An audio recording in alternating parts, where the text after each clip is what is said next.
네, 고객님. 해당 사망보험금은 이미 지급이 완료되었습니다. 보험사 상담원에게 그 말을 듣는 순간 정숙 씨는 전화기를 떨어뜨리고 말았습니다. 아들 묻은 날, 그날 며느리가 보험금을 청구했다는 거였습니다. 너 태훈이 이 형은 어디 사망보험금은 있니? 어디 있니? 빨리 가져와. 아, 그건. 서연은 말을 잇지 못했습니다. 넌 장려도 끝나기 전에 그 돈부터 챙겨둬라? 2억이 어딨냐고. 정숙의 손이 서연의 뺨을 때렸습니다. 아들이 눈도 못 감고 갔는데 정숙은 서연의 머리채를 잡았습니다. 서연은 입술을 달달 떨며 눈물만 흘렸습니다. 그 돈 가져오기 전에 내 눈에 얼씬도 하지 마. 당장 이 집에서 나가. 서연은 맨발로 쫓겨났습니다. 내가 직접 찾는다. 2억 어디 숨겼는지. 그런데 며느리를 잡으러 간 길 끝에서 정숙은 오열하고 맙니다. 며느리는 무엇을 하고 있었던 걸까요? 정숙은 아들 사망보험금을 찾을 수 있을까요? 사연 시작 전 구독과 좋아요 눌러주시고 어디서 듣고 계신지 지역을 댓글로 남겨주시면 그곳으로 행운이 깃들기를 바라겠습니다. 오늘 이야기 지금 시작합니다. 이정숙 씨, 올해 69입니다. 경상도 밀양 출신으로 이 이야기를 시작하려면 이 사람이 어떤 사람인지부터 먼저 알아야 합니다. 젊었을 때는 새벽 시장에서 생선 장사를 했습니다. 새벽 3시 반에 일어나 새벽 도매시장에서 물건을 받아다 동네 재래시장 좌판 앞에 서서 해질 때까지 팔고 또 팔았습니다. 여름엔 얼음 위에 생선을 얹어 팔고 겨울엔 손이 트고 갈라져도 장갑도 못 끼고 서 있었습니다. 장갑 끼면 돈 받기가 불편하다고 그렇게 20년 넘게 살았습니다. 남편은 10년 전에 심장마비로 먼저 떠났습니다. 갑자기였습니다. 아침에 밥 먹고 나서 쓰러졌는데 병원에 도착하기 전에 이미 끝이었습니다. 그 이후론 혼자였습니다. 아들 하나를 붙잡고 살았죠. 아들 이름이 윤태훈입니다. 37살. 태훈은 말이 없는 아이였습니다. 어릴 때부터 조용하고 묵묵하고 불평 한마디 없이 자기 할 일을 다 했습니다. 엄마가 생선 장사할 때 학교 마치고 와서 판 위에 생선 정리하는 걸 도왔습니다. 친구들이 놀 때도 엄마 옆에 앉아 있던 아이였습니다. 커서도 마찬가지였습니다. 매일 전화에 안부를 묻고 엄마가 몸이 안 좋다 싶으면 퇴근하고 곧장 달려왔습니다. 새벽 배송 일을 했습니다. 수입이 많은 일은 아니었지만 새벽에 일어나서 배송하고 낮에 아이들 어린이집 데리러 다니는 루틴. 부지런하고 성실하고 그게 전부인 사람이었습니다. 그런데 그 태훈이 어느 날 새벽에 사고가 났습니다. 배송 마치고 집으로 돌아오는 길, 빗길이었습니다. 중앙선을 침범한 대형 화물 트럭이 태훈의 차 운전석 쪽을 그대로 들이받았습니다. 헬기가 떴습니다. 응급실로 옮겼습니다. 그런데 이미 늦었습니다. 수술실 앞에서 기다리던 정숙은 의사가 나오는 걸 보는 순간 알았습니다. 그 표정에서 알았습니다.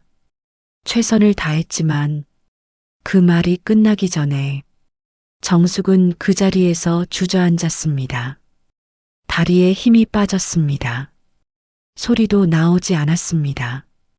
그냥 그 자리에 쭈그려 앉아 손으로 얼굴을 감쌌습니다. 장례는 사흘이었습니다. 조문객들이 왔습니다. 위로를 했습니다. 며느리 서연이 밥을 가져왔습니다. 정숙은 그 사흘 동안 밥을 거의 먹지 못했습니다. 서연이 손에 쥐어주면 한두 숟가락 먹고 내려놨습니다. 아들 영정사진 앞에서 울었습니다. 이름을 부르고 또 부르고 또 불렀습니다. 태훈아, 태훈아, 태훈아. 엄마 두고 왜 혼자 가냐? 왜 혼자 가버려? 얼마나 아팠냐? 그 새벽에 혼자 얼마나 무섭고 아팠냐? 엄마를 불렀냐? 불렀어도 엄마가 못 갔네. 미안하다. 미안하다, 태훈아. 조문객들이 등을 두드렸습니다. 힘내세요, 어머니. 태훈 씨는 좋은 곳 갔을 거예요. 그 말들이 하나도 귀에 들어오지 않았습니다. 좋은 곳이 뭐예요? 37에 두 아이 두고 가는 게 좋은 게 어딨어요. 장례 마지막 날, 관이 닫히는 순간, 정숙은 관을 잡고 놓지 않으려 했습니다. 태훈아, 태훈아. 친척들이 양쪽에서 팔을 잡고 끌어냈습니다. 정숙은 끌려가면서도 손을 내밀었습니다. 관이 닫혔습니다. 정숙은 그 소리를 들으면서 마지막으로 크게 한번 울었습니다. 장례가 끝나고 이틀째 되던 날, 정숙은 마음을 다잡았습니다. 슬퍼도 살아야 한다. 아들 없어도 손자들이 있다. 서연이 혼자 아이 둘을 키워야 한다. 그 생각을 하면서 정숙은 현실적인 걸 생각했습니다. 태훈이 생명보험에 들어 있었습니다. 결혼하면서 든 거였습니다. 배우자와 아이들을 위한 보험. 서연이 그걸 챙겼는지 확인해 봐야겠다 싶었습니다. 며느리가 멍하니 있는 것 같아서 내가 먼저 확인해 봐야겠다. 아이들이 앞으로 살아가려면 그 돈이라도 있어야지. 정숙은 태훈이 서랍에 넣어두던 보험 서류를 꺼냈습니다. 보험증권에 적힌 번호로 전화를 걸었습니다. 여보세요, 안녕하세요. 저는 계약자 어머니인데요. 아들이 사고로 세상을 떠나서요. 사망보험금 청구 관련해서 좀 여쭤봐도 될까요? 상담원이 잠깐 기다려달라고 했습니다. 정숙은 주방 의자에 앉아 기다렸습니다. 잠시 후 상담원이 다시 연결됐습니다. 고객님, 성함이 어떻게 되세요? 이정숙이요. 계약자 윤태훈 고객님 관련해서 문의하시는 거죠? 네, 맞아요. 확인해 드리겠습니다. 잠깐만요. 타타닥. 키보드 소리가 들렸습니다. 그리고 상담원이 말했습니다. 고객님, 해당 보험금은 이미 처리가 완료된 상태입니다. 정숙이 되물었습니다. 네, 처리가 완료됐다고요? 네, 사망보험금 청구가 들어와서 심사를 거쳐 지급 완료됐습니다. 언제요? 장례 마지막 날에 청구가 들어왔고 이틀 전에 입금 처리됐습니다. 정숙의 가슴이 덜컹했습니다. 누가 청구한 거예요? 피보험자의 배우자분이요. 한서연 고객님이십니다. 금액이 얼마예요? 2억 3천만 원입니다. 전화기가 손에서 미끄러졌습니다. 정숙은 미처 잡지도 못했습니다. 전화기가 주방 바닥에 떨어졌습니다. 정숙은 의자에 그대로 굳어버렸습니다. 2억 3천만 원. 장례 끝난 날, 아들 묻은 날, 그날 서연이 보험금을 청구했다는 거였습니다. 정숙은 눈을 감았습니다. 머릿속에서 뭔가가 맴돌았습니다. 장례 내내 서연의 얼굴을 떠올렸습니다. 울긴 했습니다. 흐느끼긴 했습니다. 그런데 뭔가 이상했습니다.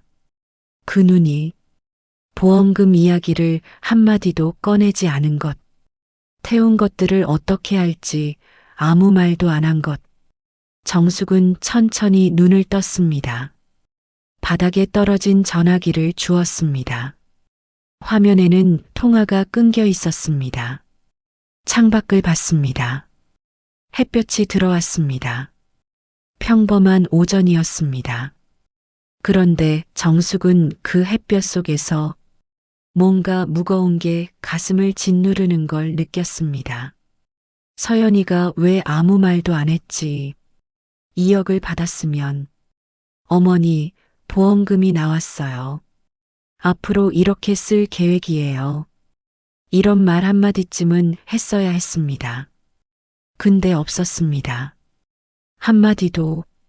그날 저녁 서연이 부엌에서 저녁을 차리고 있었습니다. 정숙은 그 뒷모습을 봤습니다. 아무것도 모른 척 평소처럼 밥하는 모습. 정숙은 그 자리에서 속이 울컥 올라왔습니다. 그날 저녁이었습니다. 아이들이 거실에서 만화를 보고 있었습니다. 민우는 소파에 배를 깔고 누워서, 민지는 쿠션을 끌어안고 앉아서, 서연이 어딘가 외출을 하고 돌아왔습니다. 손에 장바구니를 하나 들고 조용히 신발을 벗으면서 들어오는데 정숙이 거실 한가운데 서 있었습니다. 팔짱을 끼고 눈이 싸늘하게 굳어 있었습니다. 서연이 들어오다가 멈췄습니다. 정숙의 그 눈빛을 보고 뭔가를 느낀 거겠죠. 어디 갔다 온 거야? 장 봤어요. 애들 반찬이 떨어져서요. 장. 정숙은 그 한 단어를 비웃듯이 뱉었습니다. 장을 봐. 반찬이 걱정이야. 남편 장례 치르고 이틀도 안 됐는데 2억 챙겨놓고 반찬 걱정이야? 서연의 얼굴이 하얗게 변했습니다. 어머니, 너 태훈이 사망보험금은 어디 있니? 넌 장례도 끝나기 전에 그 돈부터 챙겼더라. 빨리 가져와. 아, 그건. 서연은 말을 잇지 못했습니다. 왜 말을 못하니? 서연은 무언가를 말하려다 오히려 입을 꾹 다물었습니다. 정숙은 며느리가 무언가를 숨기고 있다는 생각에 이성을 잃었습니다. 가방 이리 내놔. 네. 가방 내놓으라고. 정숙은 서연 어깨에 걸려있던 가방을 낚아챘습니다. 지퍼를 억지로 당겨 열었습니다. 그리고 뒤집어서 바닥에 쏟았습니다. 쏟아진 건 별거 없었습니다. 낡은 지갑, 여행용 티슈, 작은 생수병, 영수증 몇 장. 정숙은 그 물건들을 발로 밀었습니다. 이게 다야? 어머니, 갑자기 왜 이러세요? 2억. 서연이 그 자리에 굳었습니다. 2억이 어딨어? 어디다 숨겼어? 빚이야? 남자야? 도박이야? 말해봐. 내 눈 똑바로 보고 말해봐. 서연은 입을 열려다가 다시 다물었습니다. 정숙은 그 모습에 더욱 폭발했습니다. 왜 말을 못해? 억울하면 억울하다고 해야지. 잘못한 게 없으면 없다고 해야지. 왜 입을 다물고 있어? 아니에요, 어머니, 그게 아니고. 그게 아니면 뭔데? 정숙의 목소리가 천장을 때렸습니다. 민우가 소파에서 벌떡 일어났습니다. 민지는 만화 보다가 깜짝 놀라 울음을 터뜨렸습니다. 엄마. 민지가 소파에서 내려와 달려왔습니다. 정숙이 민지 앞을 막아섰습니다. 민우, 민지는 너희들 방에 들어가 있어. 할머니랑 엄마랑 할 말이 좀 있다. 아이들이 울면서 방으로 들어갔습니다. 아들이 눈도 못 감고 갔어.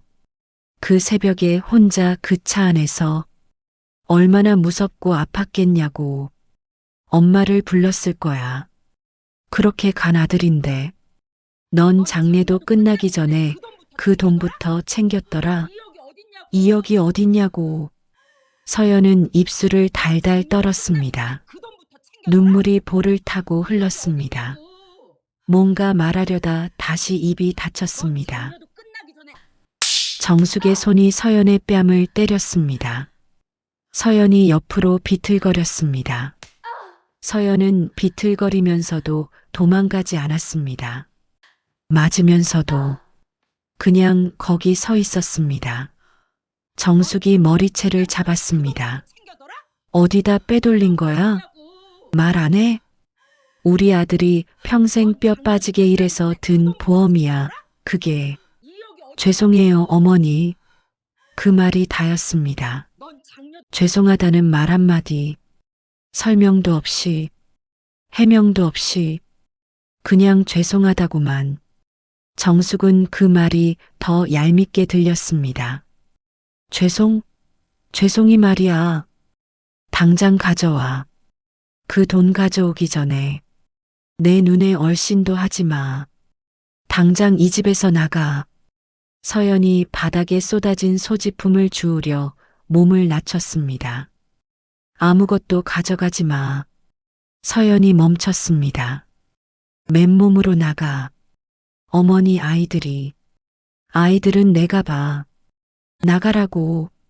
서연은 소지품 하나도 챙기지 못한 채 맨발로 현관 밖을 나섰습니다. 문이 닫혔습니다. 민지가 엄마 하고 울면서 문 쪽으로 뛰었습니다. 정숙이 민지를 잡았습니다. 괜찮아, 민지야. 엄마 금방 와. 민지를 안심시키기 위한 거짓말이었습니다. 민우는 말없이 방으로 들어갔습니다. 조용히 문을 닫았습니다. 정숙은 거실에 혼자 남았습니다. 심장이 쿵쿵 뛰었습니다. 손이 떨렸습니다. 화는 났습니다. 분명히 화는 났습니다. 그런데 뭔가 찜찜했습니다. 이상하게 찜찜했습니다. 보통 돈을 빼돌리거나 뭔가 감추는 사람은 잡히면 변명부터 합니다. 아니에요, 오해예요. 그게 아니고. 그런데 서연은 아무 말도 하지 않았습니다. 딱 한마디. 죄송해요. 그게 이상했습니다. 정숙은 아이들을 챙겼습니다. 민지를 달래 저녁을 먹였습니다. 민우도 불러내 밥을 먹였습니다. 할머니, 엄마 어디 갔어? 민지가 물었습니다. 잠깐 나갔어. 곧 와. 왜 나갔어? 어른들끼리 그럴 일이 있어. 밥 먹어. 민우는 아무 말 없이 밥을 먹었습니다. 목욕을 시키고 재웠습니다. 민지는 엄마를 찾다가 울다가 잠들었습니다. 민우는 이불을 뒤집어 쓴 채 꼼짝도 안 했습니다. 정숙이 불을 끄려다가 민우 이불에서 소리가 들렸습니다. 할머니. 응, 민우야. 할머니나 엄마한테 들은 거 있어. 정숙이 멈췄습니다. 뭘? 아빠 병원에 있을 때 할머니랑 다른 어른들 다 나가고 나서 엄마가 복도에서 전화했거든. 나 화장실 가려다가 들었어. 무슨 전화? 엄마가 막 울면서 제발 살아달라고. 살아만 있으면 뭐든 다 할 수 있다고. 아빠 살아야 한다고 엄청 울었어. 정숙은 숨이 턱 막혔습니다. 누구한테 전화한 거야? 몰라. 그냥 엄마가 엄청 울었어. 아빠한테 전화한 건 아닌 것 같았어. 아빠는 수술실 안에 있었으니까. 민우의 목소리가 작아졌습니다. 근데 아빠는 안 살았잖아. 정숙은 이불을 꼭 눌러줬습니다. 말이 나오지 않았습니다. 아빠 살아야 한다고. 태훈이 수술실에 있을 때 서연이 복도에서 누군가에게 전화를 했다. 그게 누구였을까? 아빠 살아야 한다는 말은 태훈한테 하는 말이 아니었습니다. 태훈은 수술실에 있었으니까. 그렇다면 서연이 그때 전화한 아빠는 다른 사람이라는 건데 정숙은 눈을 깜빡였습니다. 가족이 없다고 했던 여자가 그 순간에 아빠 살아야 한다는 말을 했다면 정숙은 그날 밤 오래 눈을 뜨고 있었습니다. 민우와 민지 숨소리를 들으면서 천장을 보면서 뭔가가 맞지 않는다는 생각이 자꾸 맴돌았습니다. 다음 날 아침 정숙은 아이들을 유치원 차에 태워보냈습니다. 민우와 민지가 차를 타고 사라질 때까지 손을 흔들었습니다. 그리고 집 안으로 들어오면서 마음을 굳혔습니다. 서연 방을 뒤져보기로 뭔가 단서가 있을 거라고 생각했습니다. 보험금을 어디다 보냈는지 아니면 숨겨놓은 게 있는지 계좌 관련 서류가 있는지 서연 방 문을 열었습니다. 처음에는 잠깐 멈췄습니다. 이 방, 정숙이 이 방에 들어온 게 결혼 이후로 몇 번이나 됐을까요? 들여다볼 일이 없었습니다. 집안일을 마치고 쉴 때면 자기 방에 들어가 조용히 있었습니다.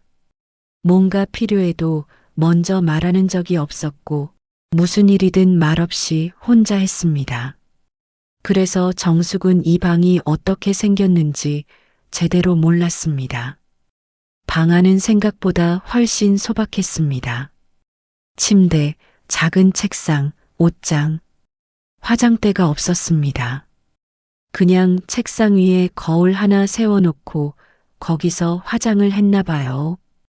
화장품 수도 많지 않았습니다.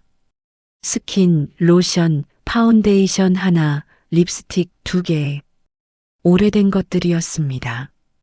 바닥이 다 드러날 만큼 쓴 것들. 옷장을 열어봤습니다. 옷이 많지 않았습니다. 계절별로 몇 벌씩. 딱히 비싸 보이는 것도 없었습니다. 정숙은 그걸 보면서 잠깐 멈칫했습니다. 태훈이랑 결혼하고 나서 이 집에 같이 살게 됐는데 서연이 비싼 것 사달라고 한 적이 한 번도 없었습니다. 명절에 친척들이 10대 명 찾아와 며느리가 많이 힘들었을 테지만 따로 수고비를 주지 않았습니다. 차례 비용 주는 것이 전부였습니다. 외식도 자주 하자고 한 적이 없었습니다. 생각해보니 미용실도 거의 가지 않고 긴 생머리를 그냥 유지했습니다. 그런 여자가 2억을 꺼내서 쓴다면 어디다 썼을까요? 정숙은 책상 앞에 앉았습니다. 서랍을 열었습니다. 첫 번째 서랍, 수첩, 볼펜, 영수증들, 아이들 유치원 안내문. 두 번째 서랍, 약봉지, 아이들 비타민, 진통제. 세 번째 서랍, 정숙이 손을 넣었습니다. 서류 몇 장, 그리고 그 사이에 구겨진 종이 하나 접혀 있었습니다. 꾸깃꾸깃하게 여러 번 접었다 폈다 한 것처럼 정숙은 그걸 꺼내서 폈습니다. A4 용지 반 크기의 종이, 거기에 볼펜으로 주소가 적혀 있었습니다. 충청북도 괴산군 청천면 화양리 산 147에 3. 그리고 그 밑에 작은 글씨로 아버지 살아계심. 정숙은 눈을 깜빡였습니다. 다시 읽었습니다. 아버지 살아계심. 정숙은 그 쪽지를 내려놓았습니다. 그리고 천장을 올려다봤습니다. 아버지. 서연은 결혼할 때 분명히 말했습니다. 저는 가족이 없어요. 딱 그 말이었습니다. 웨딩홀에 친정 식구가 한 명도 오지 않았습니다. 명절에 친정 간다는 말이 없었습니다. 전화를 받으면서 우리 엄마가 우리 아빠가 한 적이 없었습니다. 그런데 이 쪽지에는 아버지 살아계심. 정숙은 핸드폰을 꺼냈습니다. 주소를 검색해 봤습니다. 지도가 떴습니다. 충청북도 산골, 비포장도로, 내비게이션 안내 끝나는 곳, 차로 2시간 반 정도. 정숙은 핸드폰을 내려놓았습니다. 그리고 생각했습니다. 여기가 혹시 서연이 돈을 숨겨놓은 곳은 아닐까? 아버지라는 사람이 있고 거기다 2억을 맡겨놓은 건 아닐까? 아니면 진짜 아버지가 있는 건 아닐까? 가족이 없다고 했지만 실제로는 아버지가 살아있고 서연이 그걸 숨긴 건 아닐까? 민우가 들었다는 그 전화. 아빠 살아야 한다. 그 아빠가 태훈이 아니라면, 그 아빠가 바로 이 주소에 있는 사람이라면, 정숙은 그 생각이 드는 순간 자리에서 일어났습니다. 여기서 혼자 이러고 있으면 안 된다. 직접 가봐야 한다. 내가 직접 확인한다. 그날 밤 정숙은 내일 아침에 출발하기로 했습니다. 아이들은 유치원 차를 타고 가니까 아이들 보내놓고 바로 출발하면 된다. 이불에 누웠습니다. 잠이 오지 않았습니다. 머릿속에 여러 가지가 맴돌았습니다. 서연의 그 침묵, 맞으면서도 말 한마디 안 한 그 표정, 민우가 들었다는 그 전화 내용, 그리고 서랍에서 나온 그 쪽지, 아버지 살아계심, 이게 다 연결되는 거라면, 2억과 이게 연결되는 거라면, 뭔가 있다. 분명히 뭔가 있다. 정숙은 눈을 감고 그 생각과 함께 밤을 넘겼습니다. 서연이 가족이 없다고 했는데, 아버지가 있다면, 그게 비밀이었다면, 왜 숨겼을까요? 다음 날 아침 7시, 정숙은 눈을 뜨자마자 일어났습니다. 잠을 제대로 못 잤습니다. 세수를 했습니다. 옷을 챙겨 입었습니다. 아이들 아침을 차렸습니다. 민우와 민지가 졸린 눈으로 밥을 먹었습니다. 할머니, 오늘 어디가? 민우가 물었습니다. 일찍 볼 일이 있어. 유치원 잘 갔다 와. 엄마는? 엄마는 나중에 온다. 아이들이 유치원 차에 탔습니다. 차가 골목을 돌아 사라지는 걸 봤습니다. 정숙은 집에 들어가 핸드폰에 주소를 쳤습니다. 내비게이션이 안내를 시작했습니다. 차 키를 들고 나왔습니다. 초봄 아침 공기가 차가웠습니다. 날씨가 흐려서 하늘이 파랗고 서늘했습니다. 정숙은 차에 올라탔습니다. 69살 노인이 혼자 산골행을 나선 겁니다. 초행길 2시간 반 운전. 평소라면 두려운 운전이었습니다. 하지만 정숙은 무섭다는 생각도 못할 만큼 화가 차 있었습니다. 정숙은 그냥 운전했습니다. 고속도로를 빠져나오자 길이 좁아지기 시작했습니다. 왕복 2차선, 그리고 1차선, 마을이 드문드문 보였습니다. 논이 나타났습니다. 밭이 나타났습니다. 저수지가 지나갔습니다.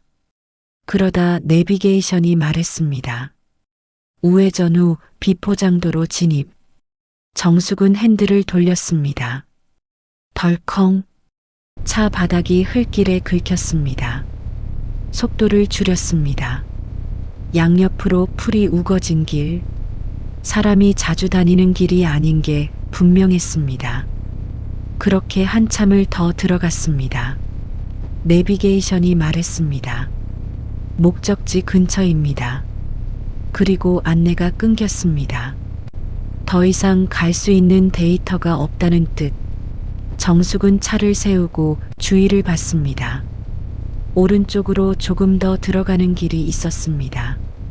거기 끝에 정숙은 숨을 멈췄습니다. 집이 하나 있었습니다. 집이라고 부르기가 민망했습니다. 지붕은 한쪽이 기울어져 있었습니다. 빗물에 삭은 건지 아니면 무게를 못 버티는 한쪽 모서리가 내려앉을 것처럼 처져 있었습니다. 창문은 유리가 아니었습니다. 비닐이었습니다. 검은 비닐을 잘라 테이프로 붙인 것. 마당은 잡초가 허리까지 올라와 있었고 담장 대신 나무 막대기 몇 개를 이어놓은 게 전부였습니다. 화장실은 집 밖에 따로 있었는데 나무 판자 몇 장을 이어붙인 것이었습니다. 거기서 냄새가 났습니다. 수도는 녹이 쓴 파이프 하나. 정숙은 차에서 내려 그 마당 앞에 섰습니다. 여기 사람이 살아? 혼자 중얼거렸습니다. 마당으로 한 발 들어서려는 순간 안에서 소리가 들렸습니다. 콜록콜록콜록. 기침 소리였습니다. 깊은 데서 올라오는 기침, 폐에서 끌어올리는 것 같은, 그러니까 사람이 있었습니다. 정숙이 마당으로 들어서려고 발을 올리는 순간 등 뒤에서 목소리가 들렸습니다. 어머니? 정숙이 돌아봤습니다. 서연이었습니다. 비닐봉지를 양손에 들고 있었습니다. 해진 점퍼를 입고 눈 아래 거뭇거뭇한 다크서클, 입술은 터 있었습니다. 간밤에 어디서 잔 건지 피곤함이 얼굴 전체에 배어 있었습니다. 둘이 눈이 마주쳤습니다. 서연의 눈이 커졌습니다.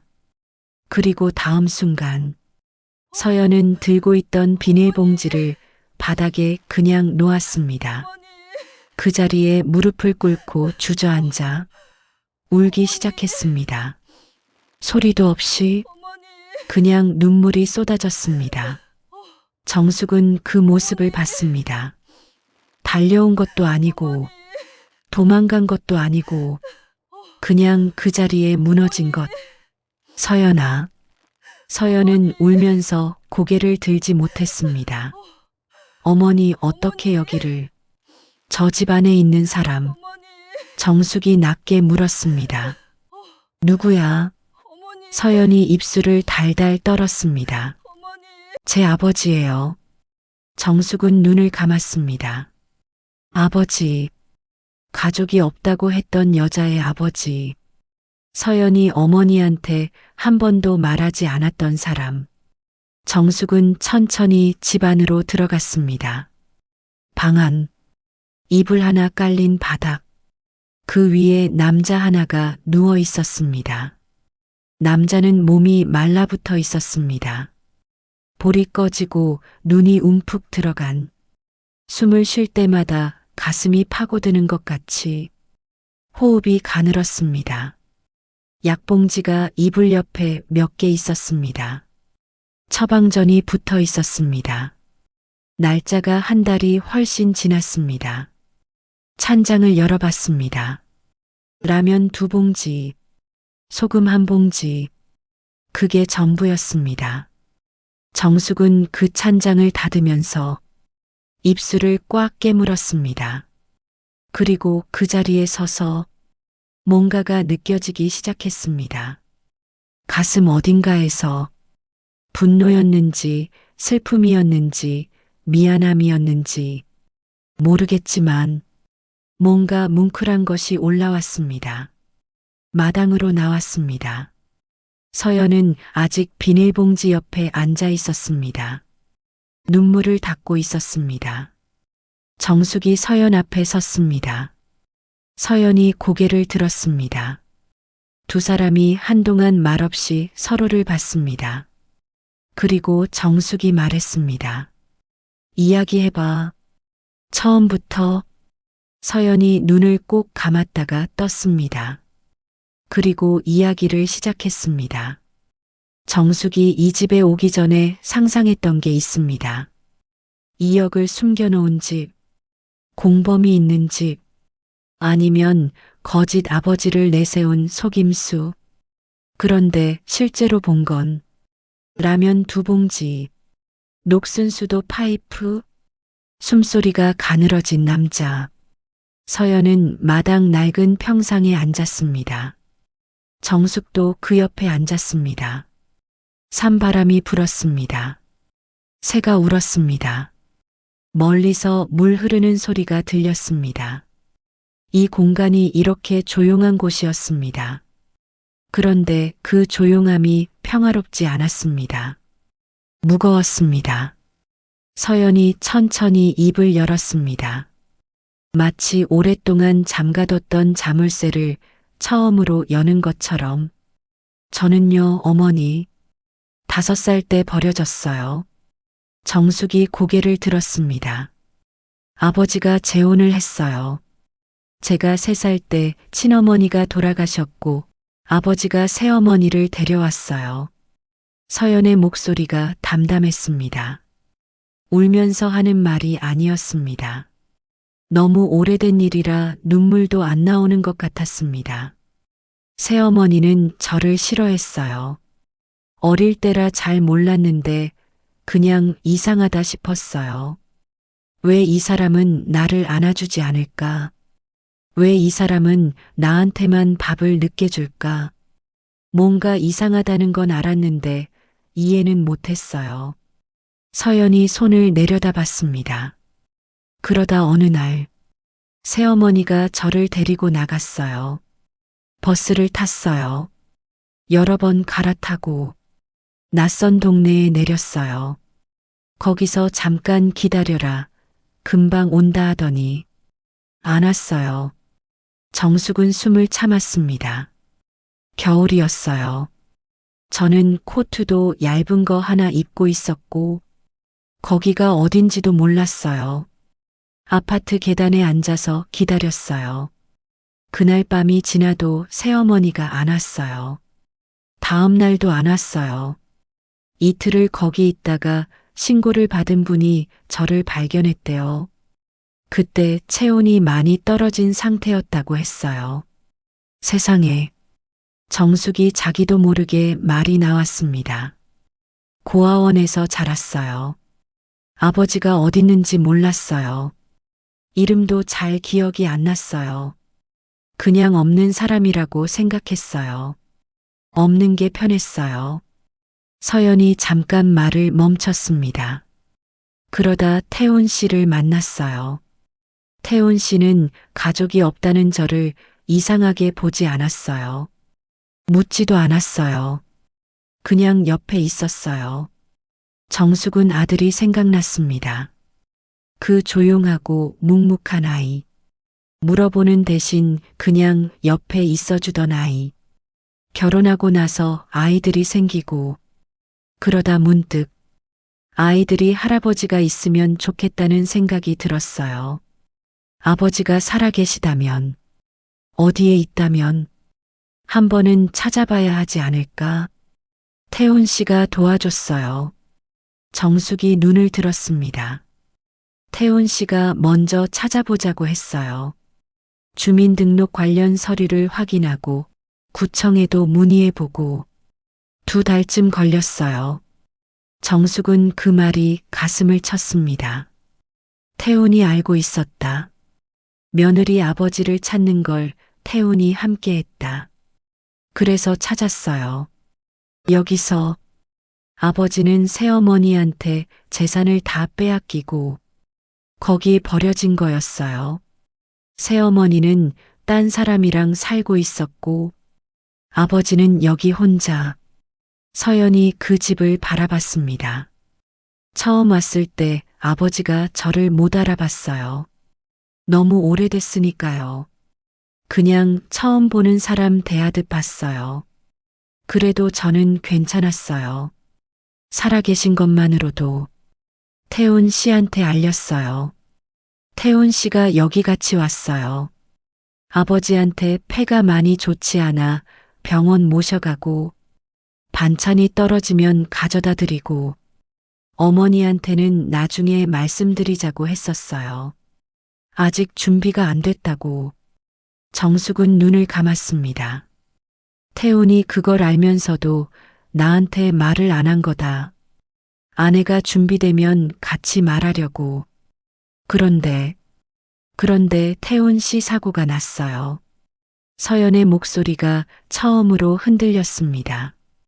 병원에서 수술 준비한다고 했을 때 저는 거기 복도에서 아버지한테 전화했어요. 민우가 들었던 그 전화. 지금 남편이 위험한데 아버지까지 잘못되면 안 된다고. 아버지한테 제발 살아있어 달라고. 살아만 있어주면 뭐든 다 할 수 있다고. 서연이 눈을 꼭 감았습니다. 잠깐의 침묵. 태훈 씨가 수술 중일 때 그날 밤에 아버지한테 전화가 왔어요. 말을 잘 못하시는데 그래도 전화하셨어요. 많이 우셨어요. 아무 말도 못하시고 그냥. 저도 아무 말 못하고 그냥 같이 울었어요. 서연은 숨을 가다듬었습니다. 그런데 다음 날 낯선 번호에서 전화가 왔어요. 여자 목소리였어요. 정숙이 몸을 기울였습니다. 나는 내 새어머니다. 아버지가 지금 많이 위독하다. 오늘 밤 당장 폐이식 수술을 해야 하는데 수술비가 없다. 지금 당장 하지 않으면 오늘 밤을 못 넘긴다. 정숙이 눈이 커졌습니다. 저는요, 어머니.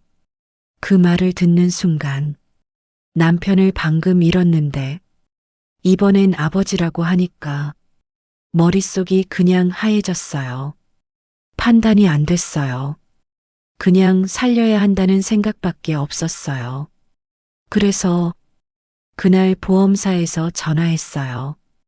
태훈 씨 사망보험금 청구가 가능하다고 했어요. 저는 보험금을 받자마자 새어머니가 불러주는 계좌로 보냈어요. 정숙은 손을 꽉 쥐었습니다. 전부 다요. 그 말이 공기를 가르는 것 같았습니다. 2억 전부를 어린 저를 버렸던 새어머니 계좌로 그냥 다 보냈어요. 정숙은 말을 잃었습니다. 그리고는 새어머니한테서 연락이 없었어요. 장례가 끝나고 전화를 했더니 받지 않았어요. 아버지가 수술한다는 병원으로 전화해 봤더니 아버지 이름의 환자는 없다고 했어요. 아무것도 나오지 않았어요. 서연이 고개를 들었습니다. 눈이 빨간데 눈물은 나오지 않았습니다. 그때서야 알았어요. 속았다는 걸. 어머니, 서연이 정숙을 바라봤습니다. 저는요, 어머니께 말씀드리려고 했어요. 그런데 목소리가 가늘어졌습니다. 아들 잃으신 것만으로도 힘드신데 며느리가 보험금 2억을 날렸다고 하면 얼마나 더 힘드실까 싶어서 그래서 말을 못했어요. 맞아도 쫓겨나도 어머니가 더 힘드실 것 같아서 말이 안 나왔어요. 정숙은 그 말을 들으면서 화를 낼 수가 없었습니다. 가슴속에 가득 차 있던 뭔가가 서연의 그 말 앞에서 그냥 녹아내렸습니다. 며느리의 손이 보였습니다. 떨고 있었습니다. 어젯밤 새벽에 여기까지 어떻게 왔을까? 버스를 탔을까? 택시를 탔을까? 아버지 옆에서 잠을 잔 건지 아니면 그냥 뜬 눈으로 있었는지 정숙은 뺨을 때린 자기 손이 기억났습니다. 머리채를 잡은 자기 손이 기억났습니다. 맨발로 내쫓던 그 순간이 기억났습니다. 서연아. 서연이 눈을 들었습니다. 정숙은 잠깐 아무 말 없이 서연을 봤습니다. 그리고 집안을 가리켰습니다. 저 사람, 지금 많이 아파? 네. 오래됐어요. 폐가 많이 안 좋고 밥도 잘 못 드시고 병원은 돈이 없어서요. 정숙은 일어났습니다. 핸드폰을 꺼냈습니다. 정숙은 119에 전화했습니다. 서연이 달려왔습니다. 어머니, 병원비가. 돈은 내가 낸다. 그 한마디, 딱 그 한마디였습니다. 서연은 그 자리에서 다시 무너졌습니다. 이번엔 소리까지 나왔습니다. 정숙은 서연이 우는 걸 바라보면서 시선을 집 안으로 돌렸습니다. 정숙은 말없이 집 안으로 들어갔습니다. 방 안에 누운 남자 옆에 앉았습니다. 남자가 눈을 뜨고 정숙을 봤습니다. 초점이 흐릿했습니다. 안녕하세요. 남자는 천천히 고개를 돌렸습니다. 뭔가 말하려다 기침이 터졌습니다. 정숙은 아무 말 없이 그 옆에 있었습니다. 구급차가 30분 후에 도착했습니다. 남자는 들것에 실렸습니다. 서연이 구급차에 올라탔습니다. 정숙도 올라탔습니다. 서연이 놀란 표정으로 봤습니다. 같이 가자. 그게 전부였습니다. 대학병원 응급실. 몇 시간이 걸렸습니다. 정숙은 대기실에 앉아서 기다렸습니다. 서연은 옆에 앉아 있다가 가끔 울었습니다. 정숙은 아무 말도 하지 않았습니다. 그냥 옆에 있었습니다. 검사 결과가 나왔습니다. 의사가 나왔습니다. 폐 기능이 50% 정도 남아있는 상태입니다. 연세가 있으셔서 폐이식은 어렵습니다. 그런데 폐렴이 꽤 진행됐습니다. 영양 상태도 많이 나쁘고 심장 기능도 약해져 있어요. 치료를 시작하면 폐렴 회복은 가능하지만 이 상태로 조금만 더 방치됐으면 바로 돌아가셨을 겁니다. 서연이 울었습니다. 정숙은 잘 부탁드립니다. 한마디만 했습니다. 입원 수속을 마치고 서연은 병실에 들어갔습니다. 정숙은 혼자 복도를 걸었습니다. 창가 앞에 멈춰 섰습니다. 핸드폰을 꺼냈습니다. 사진첩을 열었습니다. 태훈이 사진이 있었습니다. 지난 명절에 찍은 거, 환하게 웃고 있는 사진.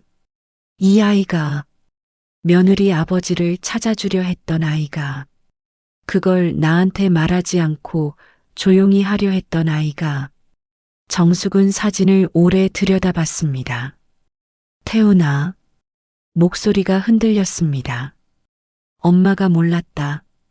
서연이가 어떤 사람인지, 이 사람이 어떤 삶을 살아온 사람인지 엄마가 너무 몰랐다. 눈물이 흘렀습니다. 네가 이 사람 옆에 있어주려 했던 거 이제 알겠어. 네가 이 사람 아버지까지 찾아주려 했던 거 이제 알겠어. 정숙은 사진을 꼭 쥐었습니다. 엄마가 너무 늦게 알았다. 미안하다. 그래도 이제부터는 네가 사랑했던 사람들 엄마가 지킬게. 병원 복도에서 혼자 우는 노인. 지나가는 간호사가 조용히 티슈를 건넸습니다. 정숙은 고맙다는 말도 못하고 그냥 고개만 숙였습니다. 그날 밤 정숙과 서연은 병원 근처 모텔에서 하룻밤을 잤습니다. 따로 방을 잡았습니다. 그런데 자기 전에 복도에서 서연이 말했습니다. 어머니, 감사해요. 정숙이 문을 열다가 멈췄습니다. 뭐가? 같이 와주셔서요. 병원비 내주신다고 하신 것도요. 당연한 거 했는데 고맙다고 하지 마. 어머니한테는 당연한 게 아니잖아요. 저는 어머니 며느리지만 저 어머니한테 잘한 게 없어요. 정숙은 잠깐 서연을 봤습니다. 자라. 문을 닫았습니다. 방 안에서 정숙은 이불을 펼치면서 그 말을 혼자 되뇌었습니다. 잘한 게 없어요. 그 말이 마음에 걸렸습니다.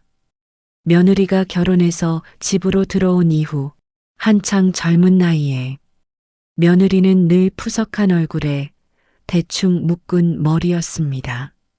정숙 씨는 그런 며느리를 보며 아무 생각이 없었습니다. 넉넉지 못한 형편에 두 아이 키우면서 많이 힘들었을 텐데 정숙 씨는 따뜻한 말 한마디를 해주지 못했습니다. 시어머니 모시고 아이들 키우면서 사는 것이 당연하다고 생각했습니다. 그동안 며느리가 없었다면 나는 어떻게 살았을까? 그런데 며느리는 오히려 자기가 잘한 게 없다고 서울로 돌아왔습니다. 아이들이 유치원에서 돌아와 있었습니다. 정숙이 돌아오자 민우가 달려왔습니다. 할머니, 어디 갔다 왔어? 응, 우리 강아지 볼 일이 좀 있었어. 엄마는? 엄마도 오고 있어. 민우는 잠깐 정숙을 봤습니다. 뭔가 알 것 같기도 하고 모를 것 같기도 한 눈. 그날 저녁 서연이 돌아왔습니다. 민지가 엄마 하고 달려가서 안겼습니다. 민우는 천천히 다가와서 서연 옆에 앉았습니다. 정숙은 그 모습을 봤습니다. 그리고 저녁을 먹고 나서 설거지를 마치고 식탁에 앉아서 정숙이 서연에게 말했습니다. 고소해야 해. 서연이 고개를 들었습니다. 어머니, 고소를 해야 돈도 찾고 저 여자도 잡아. 서연이 고개를 저었습니다. 어떻게 찾아요? 어디 있는지도 모르는데. 찾을 수 있어. 어머니가요? 서연이 눈을 들었습니다. 사람들이 어디서 꼬리를 남기는지 알아. 계좌가 있으면 계좌에서 뭔가 남기고 카드가 있으면 카드에서 뭔가 남겨. 그게 실말이야. 서연은 망설였습니다. 그래도 그 사람이 저한테는 새어머니잖아요. 아무리 나쁜 짓을 해도. 서연아. 정숙이 조용하지만 단호하게 말했습니다. 가족이라는 말로 남의 인생을 훔치는 건 가족이 아니야. 내 아버지를 버리고 가서 내 아버지 이름으로 전화해서 내 남편 목숨값을 가져간 여자야. 그게 가족이야? 서연이 입을 다물었습니다. 내 아이들이 나중에 알게 돼도 괜찮겠어? 엄마가 당하고 그냥 있었다는 걸. 그 말에 서연의 눈빛이 달라졌습니다. 고소해. 내가 도울게. 그날부터 정숙이 직접 움직였습니다. 서연한테서 송금 내역을 받았습니다. 계좌번호, 송금 날짜, 통화 내용을 정리한 메모. 정숙은 그걸 꼼꼼히 들여다봤습니다. 이 계좌 사기 전용 계좌일 가능성이 있어. 근데 신용카드는 쓰고 있을 거야. 사기꾼들도 먹고 살아야 하니까. 어딘가에서 쓰고 있을 거야. 정숙은 경찰서에 갔습니다. 고소장 작성을 도왔습니다. 서연이 기억하는 통화 내용을 다 적었습니다. 새어머니의 목소리 특징, 억양, 사용했던 표현들. 담당 형사가 자료를 받으면서 말했습니다. 어르신, 이렇게 자세하게 정리를 잘하셨네요. 많이 도움됩니다. 형사가 살짝 웃었습니다. 그리고 며칠이 지났습니다. 정숙은 매일 아침 경찰서에 전화했습니다. 수사 진행이 어떻게 되고 있냐고. 형사가 어느 날 말했습니다. 어르신, 저희가 연락드릴게요. 매일 오시지 않으셔도 됩니다. 정숙이 말했습니다. 알아요. 근데 나는 답답하면 움직여야 하는 사람이에요. 형사가 웃으면서 고개를 끄덕였습니다. 그리고 열흘쯤 지났을 때 형사에게서 전화가 왔습니다. 어르신, 카드 최종 사용 지역이 나왔습니다. 충청남도 천안시 원룸 밀집 지역입니다. 정숙은 전화기를 꽉 쥐었습니다. 잡을 수 있겠습니까? 위치 특정 중입니다. 가능성 높습니다. 나도 갈 수 있어요? 형사가 잠깐 멈췄습니다. 어르신 현장 말고 문 앞에서 보기만 할게요. 사흘 후 정숙은 형사차를 타고 갔습니다. 충청남도 어느 소도시 구도심 쪽에 자리한 오래된 원룸 건물. 엘리베이터가 없는 3층짜리 복도 형광등이 깜빡이고 있었습니다. 냄새가 났습니다. 오래된 건물 특유의 형사들이 조용히 움직였습니다. 3층 복도 끝, 문 하나. 형사가 손을 들었습니다. 잠깐의 정적, 그리고 문을 두드렸습니다. 택배요? 안에서 낮은 목소리가 들렸습니다. 경찰입니다. 순간 안이 조용해졌습니다. 발소리, 비거, 문이 열렸습니다. 여자가 나왔습니다. 진한 화장, 붉은 립스틱, 비싼 외투, 머리는 깔끔하게 올려놓은, 손가락에는 금반지가 2개.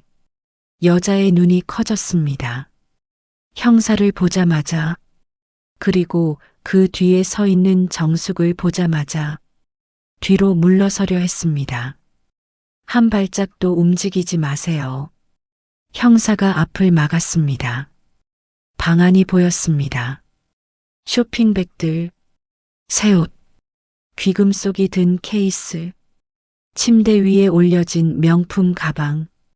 정숙은 그걸 봤습니다.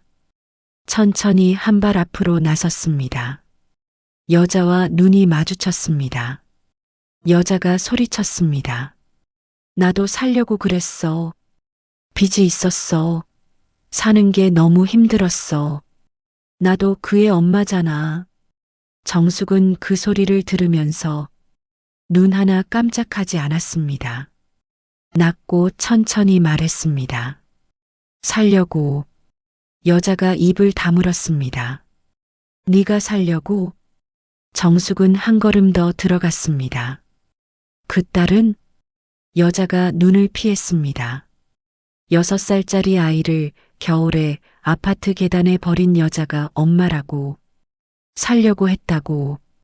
그 딸은 살면 안 됐어? 그 아버지는? 라면 2봉지 옆에서 숨 넘어가며 혼자 있던 그 사람은 살면 안 됐어? 여자의 입이 열렸다 닫혔습니다. 남편 일은 며느리한테, 아버지 이름 팔아서 2억 가져갔어. 그 돈으로 이렇게 꾸미고 살았네. 정숙이 방안을 천천히 둘러봤습니다. 새 옷, 귀금속, 명품 가방, 아들 목숨값이야 그거. 그 말이 방안을 채웠습니다. 여자는 그날 현장에서 체포됐습니다. 사기 및 횡령 혐의.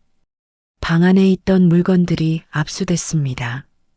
자금 흐름 추적이 시작됐습니다.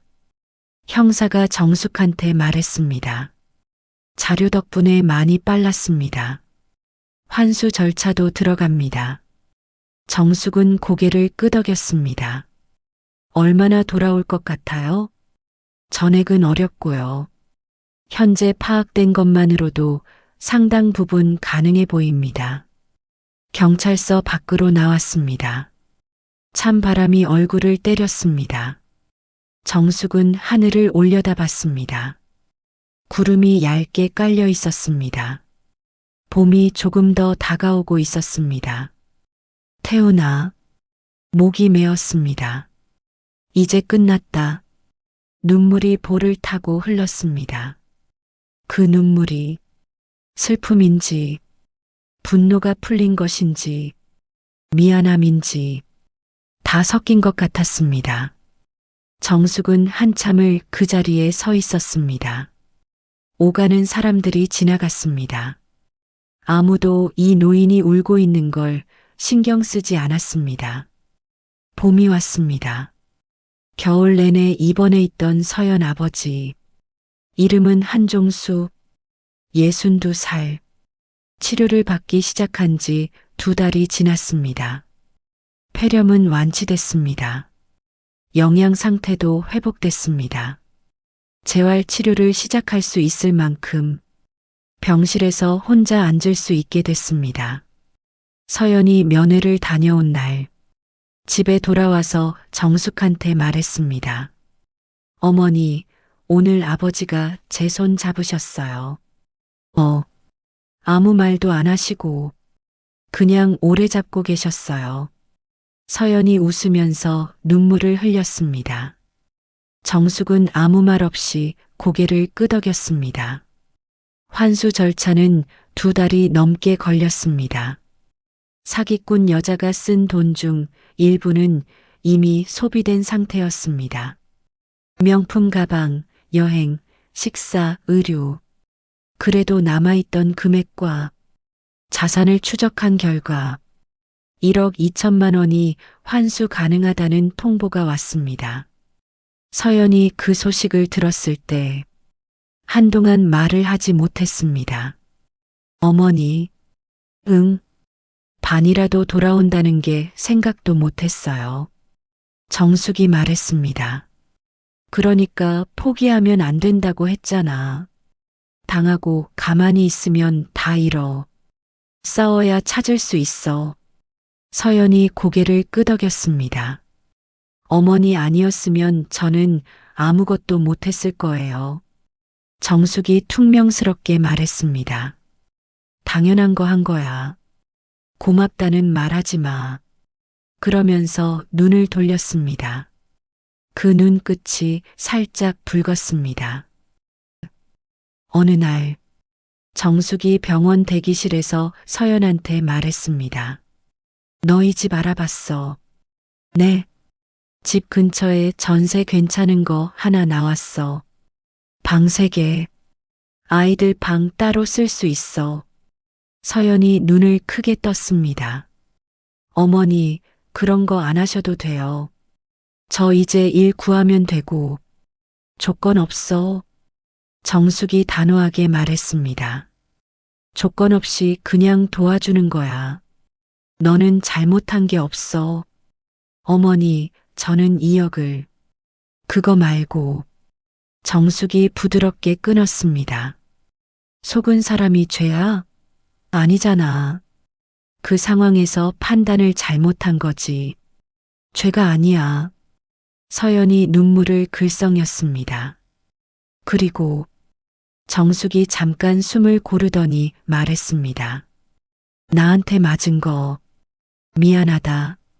서연이 고개를 들었습니다. 아니에요, 어머니. 괜찮아요. 괜찮긴.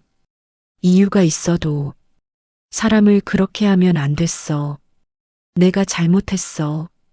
정숙은 잘 이런 말을 하는 사람이 아니었습니다. 경상도 사람이잖아요. 미안하다는 말이 뭔지 알긴 아는데 입 밖으로 잘 안 나오는 사람. 그 말이 얼마나 힘들게 나온 건지 서연은 알고 있었습니다. 어머니, 됐어. 울지 마. 어머니도 눈물 나오시잖아요. 안 나와. 나오시는데요. 됐다니까. 2 사람이 웃었습니다. 같이 웃으면서 같이 울었습니다. 며칠 후 아이들이 유치원에서 돌아왔습니다. 그날 서연이 현관에 서 있었습니다. 민우가 먼저 봤습니다. 가방을 내팽개치고 뛰었습니다. 엄마. 서연이 무릎을 꿇고 팔을 벌렸습니다. 민우가 뛰어들었습니다. 엄마 엄청 보고 싶었어. 왜 없었어? 왜 없었냐고. 응, 엄마도 보고 싶었어. 미안해, 민우야. 어디 갔었어? 엄마가 좀 바빴어. 진짜 미안해. 다음엔 전화해. 알았지? 서연이 웃었습니다. 응, 꼭 전화할게. 민지가 뒤에서 달려왔습니다. 엄마 얼굴을 보자마자 손을 내밀어 꼭 안았습니다. 말은 하지 않았습니다. 그냥 꼭 안았습니다. 4살짜리는 말보다 몸이 먼저잖아요. 엄마가 왔다는 것, 엄마가 여기 있다는 것, 그걸 느끼는 것만으로 충분했습니다. 정숙은 거실에서 그 모습을 봤습니다. 가슴이 뜨거워졌습니다. 아들이 없는 자리가 분명히 있는데, 아들이 없는 게 분명히 티가 나는데, 그래도 아들이 사랑했던 사람들이 여기 있었습니다. 아들이 지키려 했던 사람들이 여기 있었습니다. 저녁이 됐습니다.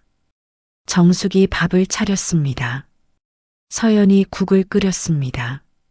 민우가 수저를 놓았습니다. 민지가 두 손으로 물컵을 조심조심 날랐습니다. 할머니, 내가 숟가락 놔도 돼? 응, 해봐. 민지가 진지한 얼굴로 숟가락을 하나씩 자기 키보다 큰 식탁에 올려놓았습니다. 다 놨어. 잘했어, 민지야. 민지가 환하게 웃었습니다. 식탁에 4사람이 앉았습니다. 아빠 자리는 비어 있었습니다. 잠깐 정적이 흘렀습니다. 그 정적을 민우가 깼습니다. 할머니, 나 오늘 유치원에서 내 가족 그림 그렸어. 뭘 그렸어? 할머니, 엄마, 민지, 나. 그리고 아빠. 아빠? 응. 근데 선생님이 아빠는 어디 있냐고 물어봐서 하늘에 계신다고 했어. 그랬더니 선생님이 하늘에서도 다 보고 계신다고 했어. 식탁이 조용해졌습니다. 민지가 숟가락을 들면서 물었습니다. 아빠 진짜 다 봐? 응. 선생님이 그랬어. 그럼 아빠 나 밥 먹는 것도 봐? 응. 그럼 잘 먹어야겠다. 민지가 국을 크게 떠먹었습니다. 3사람이 웃었습니다. 정숙 씨는 웃으면서도 눈물이 흘렀습니다. 밥을 먹고 나서 서연이 조용히 말했습니다. 어머니, 같이 사시면 안 될까요? 정숙이 수저를 내려놓았습니다. 나는 내 집이 편해. 서연의 얼굴이 잠깐 어두워졌습니다. 대신 정숙이 말을 이었습니다. 이렇게 자주 보면 돼. 밥도 같이 먹고, 애들 행사 있으면 같이 가고, 명절엔 같이 있고, 그거면 충분해요? 충분하지. 정숙이 담담하게 말했습니다. 같이 사는 게 가족이 아니야. 마음이 가족이지. 서연이 그 말을 듣고 눈물을 삼켰습니다. 어머니는 정말 생각보다 멋있으세요. 정숙이 황당한 표정을 지었습니다. 서연이 웃었습니다.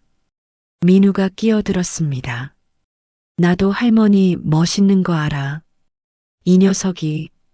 정숙이 민우 머리를 쓰다듬었습니다.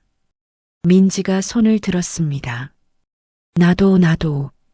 얘들이 다 뭔 소리야. 그 말이 민망해서 하는 말이지. 정숙은 속으로 알고 있었습니다. 이 사람들이, 이 식탁이, 이 저녁이 자기한테 얼마나 소중한지. 식탁 위에 김이 올라왔습니다. 창밖으로 봄볕이 들어왔습니다. 민지가 국을 한 그릇 다 비웠습니다. 민우가 밥을 더 달라고 했습니다. 서연이 국자를 들었습니다. 정숙이 반찬이 부족하다며 일어나 냉장고를 열었습니다. 아주 평범한 저녁이었습니다. 그런데 그 평범함이 이들한테는 얼마나 소중한 것인지 핏줄은 복잡하게 엉켰습니다. 삶은 여러 번 찢겼습니다. 잃은 것들이 많았습니다. 그러나 서로를 향한 마음 하나로 이들은 다시 가족이 되어가고 있었습니다. 아주 천천히, 그렇지만 분명하게. 여러분은 어떻게 들으셨나요? 처음에 정숙 씨가 2억이 사라진 걸 알았을 때 저는 그 분노가 완전히 이해됐습니다. 아들을 잃은 지 이틀 만에 아무 말도 없이 2억이 사라졌다면 화가 안 나면 그게 더 이상한 거잖아요. 정숙은 아들 잃은 엄마였습니다. 분노할 자격이 있었습니다. 서연은 아버지 걱정에 속아 넘어간 사람이었습니다.